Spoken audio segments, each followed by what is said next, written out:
நான் உங்ககிட்ட நீங்க கேட்டதிலேயே ரொம்ப ரொம்ப மோட்டிவேஷனலான ஒரு life story, cricket life story எதுன்னு கேட்டிருந்தேன்னா கண்டிப்பா நீங்க எல்லாருமே டி நடராஜனுடைய லைஃப் ஸ்டோரின்னு தான் சொல்லியிருப்பீங்க. ஆனா அதுக்கும் மேல ஒரு லைஃப் ஸ்டோரி இருக்குன்னு சொன்னா உங்களால நம்ப முடியுமா? கதைகளுக்கும் மேலான ஒரு கதையா வருண் சக்கரவர்த்தியோட கதை இருக்கு.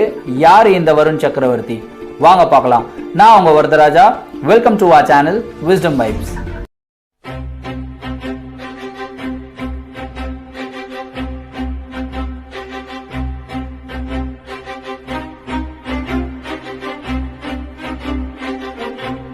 நம்ம கதையோட ஆரம்பம் எப்ப ஆரம்பிக்குது அப்படின்னு பாத்தீங்கன்னா 29th ஆகஸ்ட் 1991ல கர்நாடகால வருண் சக்கரவர்த்தி பிறக்கிறாரு. இவரு பிறக்கிறது என்னமோ கர்நாடகால, ஆனா இவருடைய பூர்வீகம் நம்மளுடைய தமிழ்நாட்டுல தஞ்சாவூர்ல தான். இவர் பிறக்கிறது ரொம்ப மிடில் கிளாஸ் குடும்பத்துல தான் பிறக்கிறாரு. இவங்க அப்பா BSNL ஒர்க் பண்ணிட்டு இருந்தாரு. இவங்க அம்மா ஒரு ஹவுஸ் வைஃப். ஸோ எல்லா மிடில் கிளாஸ் குடும்பத்துக்கு இருக்கிற மாதிரியும் இவருக்கும் பணப்பற்றாக்குறை அப்படின்ற ஒரு விஷயம் இவருடைய குடும்பத்தில் இருந்தது. ஆனா பணம் மட்டுமே தான் பற்றாக்குறையா இருந்தது. இவங்களுடைய குடும்பத்துல அன்பும் ஆதரவும் அளவுக்கு அதிகமா இருந்ததுன்னே சொல்லலாம். குறிப்பா வருண் சக்கரவர்த்தி எந்த விஷயத்தை பண்ணினாலும் இவங்களுடைய அப்பா அம்மா ரொம்ப ரொம்ப சப்போர்ட்டிவா இருந்திருக்காங்க சின்ன வயசுல இருந்து. ஸோ சென்னையில தான் படிக்கிறாரு, சென்னை தான் வளர்றாரு. எல்லா சென்னை பசங்களை மாதிரியும் இவருக்கும் கிரிக்கெட் அப்படின்ற ஒரு விஷயத்தின் மேல ஈடுபாடு ரொம்ப ரொம்ப ஜாஸ்தியா இருக்குது. ஸோ 9 வயசுல இருந்தே இவர் கிரிக்கெட் கோச்சிங் எல்லாம் போக ஆரம்பிக்கிறாரு. இவருடைய ஸ்கூல் டீம்ல இடம் பிடிக்கணும் அப்படின்றது இவருடைய மிகப்பெரிய கனவா இருந்திருக்கு. ஆரம்பத்துல ஸ்கூல் டீம்ல இடம் பிடிக்கணும் அப்படின்னாவே ஃபாஸ்ட் பவுலரா தான் விளையாட முடியும் அப்படின்ற ஒரு கட்டாயத்தில் தள்ளப்படுறார் வருண் சக்கரவர்த்தி. ஸோ சின்ன வயசுல இருந்தே இவர் ஃபாஸ்ட் பவுலிங் தான் பிராக்டிஸ் பண்ணிக்கிட்டு இருந்திருக்காரு. அதுக்கப்புறம் ஃபாஸ்ட் பவுலிங்லயும் இவருக்கு ஸ்கூல் டீம்ல இடம் கிடைக்காது அப்படின்னு தெரிஞ்ச உடனே அப்ப யோசிக்கிறாரு, என்னடா சின்ன வயசுல இருந்து நம்ம ஒரு விஷயத்தை பிராக்டிஸ் பண்ணோம், இந்த விஷயத்தை வச்சு நம்மளுக்கு ஸ்கூல் டீம்ல இடம் கிடைக்காது அப்படின்னு தெரிஞ்சதுக்கு அப்புறம் இவர் விக்கெட் கீப்பிங்க்கு அப்படியே மாறுறாரு. விக்கெட் கீப்பிங்க்கு மாறுறதுக்கு பின்னாடி இவருடைய மிகப்பெரிய இன்ஸ்பிரேஷன் யாருன்னு கேட்டீங்கன்னா தினேஷ் கார்த்திக். 19 வயசுலேயே இந்தியன் டீமை ரெப்ரசென்ட் பண்ணது தினேஷ் கார்த்திக். அவரும் ஒரு தமிழன் அப்படின்ற ஒரு காரணத்தினால இவருக்கு தினேஷ் கார்த்திக் ஒரு மிகப்பெரிய இன்ஸ்பிரேஷனல் பூஸ்டரா இருந்திருக்காரு. அதுக்கப்புறம் ஸ்கூல் டீம்லயும் விளையாடுறாரு. கிட்டத்தட்ட இப்படியே இவருடைய படிப்பும் நகருது. இதே மாதிரி இவரும் கிரிக்கெட் விளையாடிக்கிட்டே இருக்காரு. ஆனா 17 வயசு ஆயிடுது. 17 வயசு வரைக்கும் இவருனால கிரிக்கெட் டீமுக்குள்ள கிராக் பண்ணவே முடியல. குறிப்பா ஸ்டேட் கிரிக்கெட் டீமுக்குள்ள கிராக் பண்ணவே முடியல. இவருடைய எக்ஸ்பெக்டேஷன்ஸ் எல்லாமே ரொம்ப உயரமா வைக்கல, ரொம்ப ரொம்ப சின்ன எக்ஸ்பெக்டேஷன் தான். அட்லீஸ்ட் எனக்கு ஸ்டேட் டீம்ல விளையாடுறதுக்கு ஒரு வாய்ப்பு கிடைக்காதா அப்படின்னு சொல்லிட்டு வருண் சக்கரவர்த்தி வெயிட் பண்ணிக்கிட்டு இருந்தாரு. 17 வயசு ஆயும் அந்த வாய்ப்பு கிடைக்காத ஒரு காரணத்தினால 17 வயசுல இவர் யோசிக்க ஆரம்பிக்கிறாரு, இப்படியே நம்ம கிரிக்கெட்னு சுத்த ஆரம்பிச்சிட்டோம்னா நம்மளுடைய குடும்பத்தை யாரு பாக்குறது, நம்மளுடைய குடும்பத்துக்கு நம்மளுடைய கான்ட்ரிபியூஷன் ஏதாவது இருக்கணும் அப்படின்றதுக்காக இவர் டோட்டலா கிரிக்கெட்டை விட்டுடணும் அப்படின்ற ஒரு முடிவு எடுக்கிறாரு. முடிவு எடுத்துட்டு இவர் ஆர்கிடெக்சர் போய் படிக்க ஆரம்பிக்கிறாரு SRM காலேஜ்ல. ஸோ ஆர்கிடெக்சர்ல படிச்சுட்டு அதுக்கப்புறம் ஆர்கிடெக்சர் சம்பந்தப்பட்ட வேலைகளை செஞ்சிருக்காரு. கிட்டத்தட்ட 7 வருஷம் அவர் ஆபீஸ்க்கு போயிருக்காரு, ஆபீஸ்ல வேலை பண்றாரு, வீட்டுக்கு வராரு. கிரிக்கெட் அப்படின்ற ஒரு விஷயத்தை சுத்தமாவே மறந்துட்டாரு. இன்ஃபேக்ட் டிவில கூட கிரிக்கெட் மேட்சஸ் எல்லாம் பார்க்காத ஒரு காலங்கள் எல்லாம் இருந்திருக்கு அப்படின்றது சொல்லியிருக்காரு. ஸோ இப்படி போய்கிட்டு இருந்த வாழ்க்கையில ஒரு மோனோட்டோனியஸ் ஜாப், ஒரு ரோபோட்டிக் லைஃப் ரீட் பண்ணிக்கிட்டு இருக்கும்போது வருண் சக்கரவர்த்தி யோசிச்ச ஒரு விஷயம், நம்ம ஆபீஸ்க்கு போறோம், ஆபீஸ்ல இருந்து வீட்டுக்கு வரோம், சும்மா படுத்து தூங்குறோம், திரும்பியும் காலையில் ஆபீஸ் போறோம், இப்படியே நம்மளுடைய வாழ்க்கை போயிட்டே இருக்கே. நம்ம என்னதான் கை நிறைய சம்பாதிச்சாலும் வாழ்க்கையில இந்த சந்தோஷம் அப்படின்ற ஒரு விஷயத்தை நம்ம மிஸ் பண்றோம் அப்படின்றத அவர் ஃபீல் பண்றாரு.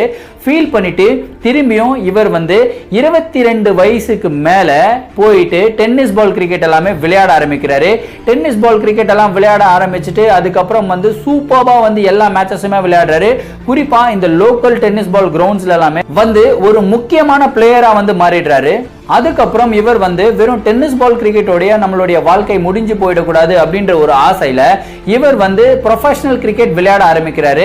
ப்ரொஃபஷனல் கிரிக்கெட் விளையாட ஆரம்பிச்சு படிப்படியா 4th டிவிஷன் 3rd டிவிஷன் இப்படி எல்லாம் விளையாடிக்கிட்டு இருக்காரு.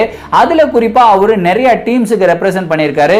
அதுல ஒரு சில டீம்ஸ் RBI அப்படின்ற ஒரு டீமுக்கு ரெப்ரசென்ட் பண்ணியிருக்காரு, மேக்னெட் CC அப்படின்ற ஒரு டீமுக்கு ரெப்ரசென்ட் பண்ணியிருக்காரு. அதுக்கப்புறம் இவருடைய வாழ்க்கையை மாற்றி அமைக்கக்கூடிய ஒரு கிளப் கிராம்பஸ்ட் கிரிக்கெட் கிளப்புக்கு ரெப்ரசென்ட் பண்ணியிருக்காரு. அந்த இடத்துல தான் இவருடைய மென்டார் மிஸ்டர் கண்ணனை வந்து மீட் பண்றாரு. மிஸ்டர் கண்ணன் வந்து யாருன்னு கேட்டீங்கன்னா இவருக்கு வந்து ஒரு பயங்கரமான ஒரு சப்போர்ட்டிவான ஒரு பர்சனா இருந்திருக்காரு. சோ கிராம்பஸ்ட் கிரிக்கெட் கிளப்புக்காக நிறைய மேட்சஸ் எல்லாமே விளையாடிக்கிட்டு இருக்கும்போது அந்த இடத்துல என்னுடைய வாழ்க்கை எல்லாமே ரொம்ப சூப்பரா போயிட்டு இருக்குடா, இப்படியே நம்ம கேரி ஆன் பண்ணோம்னா கண்டிப்பா தமிழ்நாடோட ரஞ்சி டிராஃபி டீம்லயாவது நம்ம கிராக் பண்ணுவோம் அப்படின்னு சொல்லிட்டு ஒரு நம்பிக்கையோட விளையாடிக்கிட்டு இருக்கும்போது வாழ்க்கை அவருக்கு இன்னொரு மிகப்பெரிய சோதனையை காத்துக்கிட்டு இருந்தது. என்னன்னு கேட்டீங்கன்னா அவர் ஒரு மேட்ச் விளையாடிக்கிட்டு இருக்காரு, அப்படியே வந்து அவருடைய லெக் வந்து இன்ஜரி ஆகி, அதாவது முட்டி வந்து பயங்கர இன்ஜரி ஆகி டாக்டர்ஸ் வந்து நீ இதுக்கப்புறம் கிரிக்கெட்டே விளையாடக்கூடாது, கண்டிப்பா ஒரு 2 வருஷமாவது ரெஸ்ட்ல இருக்கணும் அப்படின்னு சொல்லிடுறாங்க. சோ வேற வழியே இல்லாம என்ன பண்றாருன்னா கிரிக்கெட்ல இருந்து திரும்பியும் 2 வருஷம் ஓய்வு எடுக்கிறாரு. யோசிச்சு பாருங்க, 25 வயசுல தான் இவர் வந்து கிரிக்கெட்டிங் கேரியரா பண்ணணும் அப்படின்னு சொல்லிட்டு அவருடைய வேலையெல்லாம் விட்டுக்கிட்டு உட்கார்ந்துகிட்டு இருக்காரு. இப்போ இந்த தருவாயில அவருக்கு வந்து ஒரு லெக் இன்ஜரி ஆனா அவருடைய வாழ்க்கை எப்படி இருக்கும்? அந்த நேரத்துல கூட வருண் சக்கரவர்த்தி அவருடைய கான்பிடன்ஸை விடவே இல்லை. விடாம என்ன பண்றாருன்னா ரீஹாபிலிட்டேஷன்லாம் பண்ணிட்டு திரும்பியும் போயிட்டு டென்னிஸ் பால் கிரிக்கெட் வந்து விளையாட ஆரம்பிக்கிறாருங்க. இந்த டைம் டென்னிஸ் பால் கிரிக்கெட்ல விளையாடும் போது திரும்பியும் நான் வந்து ஒரு ஃபாஸ்ட் பவுலரா விளையாட விரும்பல. ஏன்னா ஃபாஸ்ட் பவுலரா விளையாடுனா கண்டிப்பா என்னுடைய முட்டி பயங்கரமா டேமேஜ் ஆகும். சோ நம்ம எந்த விஷயத்த பண்ணலாம்னு யோசிக்கும் போது இவருக்கு ரொம்ப ரொம்ப பிடிச்ச பவுலர் அனில் கும்ப்ளே. அவரும் ரொம்ப நல்லா டாலா இருப்பாரு, அவரும் வந்து ஏர்ல குவிக்கா போலிங் போடுவாரு. இந்த மாதிரி ஒரு பவுலர் மாதிரி நம்ம ஏன் ட்ரை பண்ணக்கூடாது அப்படின்னு சொல்லிட்டு டிஃப்ரெண்ட் வேரியேஷன்ஸ், டென்னிஸ் பாலை பொறுத்த வரைக்கும் நிறைய வேரியேஷன்ஸ் நம்ம கத்துக்கலாம். லெக் ஸ்பின் போட்டிருக்காரு, கூகுளி போட்டிருக்காரு, சொடுக்கு போட்டிருக்காரு, ஃபிளிப்பர் போட்டிருக்காரு, ஆஃப் ஸ்பின் போட்டிருக்காரு. கிட்டத்தட்ட 7 விதமான டெலிவரிஸ் எல்லாம் போட்டு பிராக்டிஸ் பண்ணிக்கிட்டு இருந்திருக்காரு. இப்படியே காலங்கள் நகருது, 2 வருஷம் நகர்ந்து போகுது. ஒரு சூப்பரான ஒரு லெக் ஸ்பின்னரா டென்னிஸ் பால் கிரிக்கெட்ல வந்து உருவாயிட்டாரு. ஆனா இதே ஒரு விஷயத்தை அவரால கிரிக்கெட் பால்ல பிராக்டிஸ் பண்ணவே முடியல. இதுக்கு முக்கியமான காரணம் என்னன்னா டென்னிஸ் பால் வந்து சாஃப்டா இருக்கும், அமுத்தி வந்து சொடுக்கு போடலாம். ஆனா கிரிக்கெட் பாலை பொறுத்த வரைக்கும் ரொம்ப ஹார்டா இருக்கும், அப்படியே சொடுக்கு போட முடியாது. சோ இந்த மாதிரி ஒரு பிரச்சனை இருக்கிற காரணத்தினால நம்மளுடைய மென்டார் கிட்டே நம்ம போய் ஒரு ஐடியாவை கேட்போம்னு சொல்லி இவர் வந்து மிஸ்டர் கண்ணன் கிட்ட போய் பேசுறாரு. இந்த மாதிரி என்னால இதுக்கு மேல ஃபாஸ்ட் பவுலிங் போட முடியாதுன்னு நினைக்கிறேன், நான் ஃபாஸ்ட் பவுலிங்கை விட்டுட்டு லெக் ஸ்பின்னரா மாறிடலாம் அப்படின்னு நினைக்கிறேன், நீங்க என்ன சொல்றீங்க அப்படின்னு கேட்டிருக்காரு. அவர் வந்து அப்ப என்ன சொல்றாருன்னா ஷாக் ஆயிட்டாரா, நீ வந்து ஒரு மிகப்பெரிய ஃபாஸ்ட் பவுலரா வருவ அப்படின்னு சொல்லிட்டு தான் செகண்ட் டிவிஷன் வரைக்கும் நீ க்ரோ ஆகி வந்திருக்க. இந்த தருவாயில செகண்ட் டிவிஷன்ல போயிட்டு நான் புதுசா எக்ஸ்பெரிமெண்ட் பண்றேன், உனக்கு ஆல்ரெடி வயசு ஆயிடுச்சு, 25 வயசுக்கு மேல ஆகுது, இந்த டைம்ல நீ எக்ஸ்பெரிமெண்ட் பண்ற அப்படின்ற பண்ணனா கண்டிப்பா இது வரைக்கும் நீ கேரியர்ல க்ரோ ஆனது எல்லாமே வேஸ்டா போயிடும் அப்படின்னு சொல்லியிருக்காரு. பட் என்னதான் இருந்தாலும் இவருடைய ஐடியால இவர் வந்து ஃபார்மா இருந்த காரணத்தினால வருண் சக்கரவர்த்தி வாழ்க்கையில இன்னொரு முக்கியமான டிசிஷன் எடுக்கிறாரு. செகண்ட் டிவிஷன் விளையாடிக்கிட்டு இருந்த பிளேயர் 4th டிவிஷன்ல இருக்கிற டீம் ஜூப்ளி கிரிக்கெட் கிளப் அப்படின்னு சொல்லப்படுற ஒரு கிளப்ல போய் ஜாயின் பண்றாரு. அதுக்கு அவர் சொன்ன விஷயம் என்னன்னா, நான் வந்து மேட்சஸ் விளையாடுறேன், நிறைய மேட்சஸ் விளையாடுறேன், எனக்கு காசு கூட கொடுக்கலனாலும் பரவாயில்ல, நான் ஃப்ரீயா வந்து விளையாடுறேன், இன்ஃபேக்ட் என்ன ஃபீஸ் பே பண்ண சொன்னாலும் பரவாயில்ல, நான் வந்து ஃபீஸ் பே பண்ணி விளையாடுறேன் அப்படின்ற ஒரு முடிவு எடுக்கிறாரு. முடிவு எடுத்துட்டு ஜூப்ளி கிரிக்கெட் கிளப்புக்காக வந்து ஃபர்ஸ்ட் ஒரு லெக் ஸ்பின்னரா விளையாட ஆரம்பிக்கிறாரு. லெக் ஸ்பின்னரா விளையாட ஆரம்பிச்சதுல இருந்து இவருடைய வாழ்க்கையை டோட்டலா மாறிடுச்சுன்னு சொல்லலாம். 4 மேட்ச் விளையாடி இருக்காரு, 4 மேட்ச்ல கிட்டத்தட்ட 28 விக்கெட் எடுத்திருக்காரு. சும்மா வெறித்தனமா விக்கெட் எடுத்திருக்காரு. அப்படியே இவருடைய லைஃபே டோட்டலா டிரான்சிஷன் ஆயிடுச்சு அப்படின்னு சொல்லலாம். அதுக்கப்புறம் படிப்படியா திரும்பி ஃபர்ஸ்ட் டிவிஷன் வரைக்கும் க்ரோ ஆகுறாரு. திரும்பி இவருக்கு கிடைச்சது தமிழ்நாடு பிரீமியர் லீக் டிஎன்பிஎல்ல தான் ஒரு வாய்ப்பு கிடைக்குது. டிஎன்பிஎல்ல காரைக்குடி காலேஜ் அப்படின்ற ஒரு டீம் இவரை ஏலத்துக்கு எடுக்கிறாங்க. இவர் விளையாட போற ஃபர்ஸ்ட் மேட்ச் ஒரு மிகப்பெரிய ஸ்டேடியம்ல விளையாட போறாரு, ஒரு பயங்கரமான ஒரு கிரௌடுக்கு முன்னாடி விளையாட போறாரு. இந்த மாதிரி ஒரு சிச்சுவேஷன்ல இவர் எக்ஸைட்மெண்ட்ல என்ன பண்றாருன்னா கிட்டத்தட்ட 50 டிக்கெட் இவரே வாங்கி எடுத்துட்டு போயிட்டு இவரோட ஃப்ரெண்ட்ஸ் கிட்ட எல்லாம் கொடுத்திருக்காரு. மச்சான் நான் மேட்ச் விளையாட போறேன், வந்து பாருங்க மச்சான் நான் மேட்ச் விளையாட போறேன்னு சொல்லி ரொம்ப எக்ஸைட்டடா கொடுத்திருக்காரு. ஆனா அந்த மேட்ச்ல போயிட்டு பயங்கரமா சொதப்பி இருக்காரு. இவருடைய போலிங் எதுவுமே சுத்தமா உருப்படல. கிட்டத்தட்ட ஒரு ஓவர் போட்டு அடின்னு அடிச்சு கிழிச்சிட்டாங்க. நேரா கை மேல ஒரு கேட்ச் வந்திருக்கு, கேட்சை விட்டுட்டாரு. சும்மா ஃப்ரெண்ட்ஸ் எல்லாமே கழுவி ஊத்துறாங்க, ஃப்ரெண்ட்ஸ் எல்லாமே பயங்கரமா கலாய்க்கிறாங்க. இவருடைய முதல் வருஷம் டிஎன்பிஎல் உடைய கனவு அப்படியே முடிஞ்சிருச்சு. அவ்வளவுதான் நம்மளுடைய லைஃபே முடிஞ்சதா அப்படின்னு நினைச்சு கவலைப்பட்டுக்கிட்டு இருக்கும்போது 2018 அப்படின்ற ஒரு வருஷம் இவருடைய வாழ்க்கையில வருது. இந்த 2018 தான் வருண் சக்கரவர்த்திய ஒரு மிகப்பெரிய ஒரு ஸ்டாரா உருவாக்கக்கூடிய ஒரு வருஷம் அப்படின்றது அப்போ அவருக்கு தெரியல. 2018ல மதுரை பேந்தர்ஸ் அப்படின்ற ஒரு டீமுக்காக டிஎன்பிஎல்ல இவர் விளையாட ஆரம்பிக்கிறாரு. அந்த இடத்துல வேற லெவல் ஆஃப் பெர்ஃபார்மன்ஸ் வந்து கொடுக்கிறாரு. இந்த பெர்ஃபார்மன்ஸ் எல்லாம் கொடுத்ததுக்கு அப்புறம் அங்க இருந்த லோக்கல் கிரிக்கெட்டிங் கோச்சஸ் எல்லாமே இருக்காங்க இல்லையா, அவங்க எல்லாமே இவரை வந்து பயங்கரமா பாராட்ட ஆரம்பிக்கிறாங்க. அதுக்கப்புறம் அதுக்கப்புறம் அதே 2018 தான் இவர் வந்து விஜய் ஹசாரேல வந்து ஒரு டெபியூ பண்றாரு. விஜய் ஹசாரே ட்ரோஃபிலையும் வந்து தமிழ்நாட்டுக்காக ரொம்ப சூப்பரா பெர்ஃபார்ம் பண்ணிருக்காரு. அதுக்கப்புறம் இவர் ரொம்ப ரொம்ப ஆசையா கனவா நினைச்சுக்கிட்டு இருந்த ஒரு விஷயம் 2018 ரஞ்சி ட்ரோஃபி தமிழ்நாட்டுக்காக டெபியூ பண்றாரு. ரஞ்சி ட்ரோஃபிலையும் ஒரு நல்ல பெர்ஃபார்மன்ஸ் எல்லாம் கொடுத்ததுக்கு அப்புறம் இவரு நினைச்சு கூட பார்க்காத ஒரு விஷயம் இவர்கிட்ட வந்து கிடைக்குதுங்க. அதாவது சிஎஸ்கேக்காகவும் கேகேஆருக்காகவும் நெட் பவுலரா வந்து போலிங் பண்ணக்கூடிய வாய்ப்பு இவருக்கு கிடைக்குது. இந்த வாய்ப்புக்கு முதல் வித்திட்டவர் யாருன்னு கேட்டீங்கன்னா, இவர் யாரு இன்ஸ்பிரேஷனா பார்த்தாரோ தினேஷ் கார்த்திக், அவர் தான் இவருக்கு வித்திட்டவர்னு சொல்லலாம். 2018 சேப்பாக் ஸ்டேடியம்ல தினேஷ் கார்த்திக் பிராக்டிஸ் பண்ண வந்திருக்காரு.